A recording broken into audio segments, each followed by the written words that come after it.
Hey everyone, this is Rish and welcome back to my channel. So yesterday, Jello1309 asked this question on my PvP build video regarding my secondary attributes and resonance. Now resonance I'm just going to skim over top line, but secondary attributes I'm going to talk to in a little bit more detail as they are super important. So let's get to it. So firstly, looking at these attributes in my PvP build, because it is very slightly different in my PvE build as well due to the set items that I use. So for my PvP build, my armor is at 3,458 with armor penetration at 3,560. Now the way these work, obviously armor and armor penetration is pretty straightforward, but if your armor is higher than someone else's armor penetration, that means they're going to have a much harder time defeating you in battleground. So I need to work on my armor a little bit and have that a little bit higher up. Ideally, I want all of these stats to be in the 4,000 range. However, obviously it's a little bit of a long process to get there. Moving on to potency and resistance. So a lot of people don't understand the importance of potency. My friend Sidgang Gaming made a really good in-depth video about that, so I definitely recommend checking out his channel and giving that a watch. But top line potency is things like bleed, burn and poison. So if you're using harmful effects or damage over time effects, potency is amazing. And this is why in my PvP video you can see that sometimes I'm getting kills from players that are actually completely off screen, and it is because they have those harmful effects on them and my potency is making them work even quicker and getting me those kills without too much effort.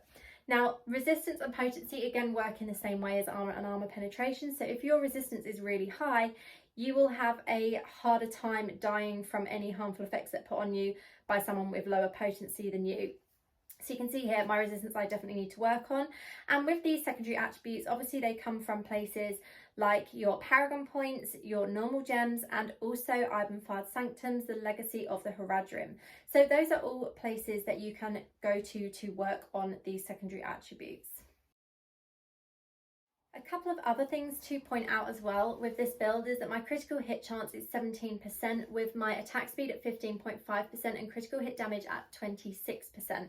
Now these all work really nicely together again in PvP to get you those kills and make it a little bit easier. So you can't have critical hit damage without that critical hit chance. They work hand in hand together, so having both of those helped a huge amount. And obviously although my percentage is 17%, I'm also getting that buff from my warband and I'm also getting that buff from my combat stance as well. As you saw at the beginning of my PvP video when I swapped combat stance, that actually gave me increased critical hit chance on all of my skill damage. Just to touch on Legacy of the Harad, now a lot of people get frustrated with this because it is a bit of a slow burner. They are very small increments on your secondary attributes. However, you can see here I do actually have some good buffs from these. So for my armor and armor penetration, potency and resistance, it's around 750 for each. Obviously my armor is slightly higher at 774. So working on your Legacy of the Harad also really does help with these secondary attributes and will help you get that little bit more damage coming through in battleground as well.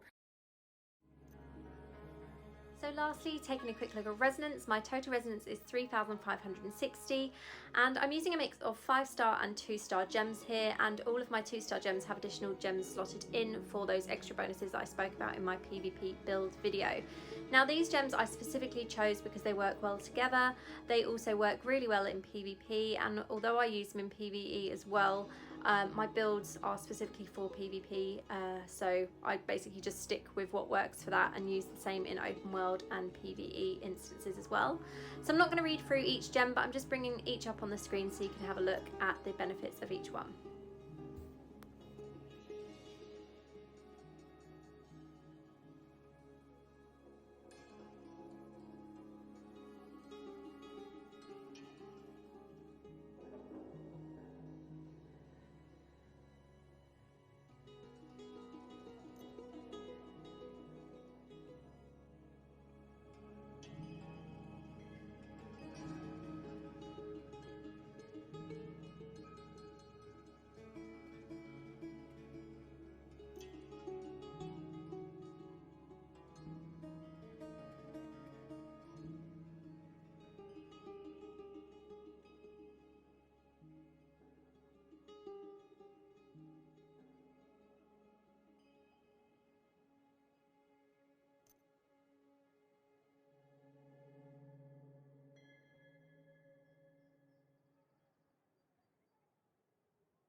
So that is it from me today. I know this video was kind of short, but I just wanted to go through it top line. As I mentioned, Sid Gang Gaming has some really good in-depth videos for potency, so definitely check that out. And as always, thank you for watching and have a great day.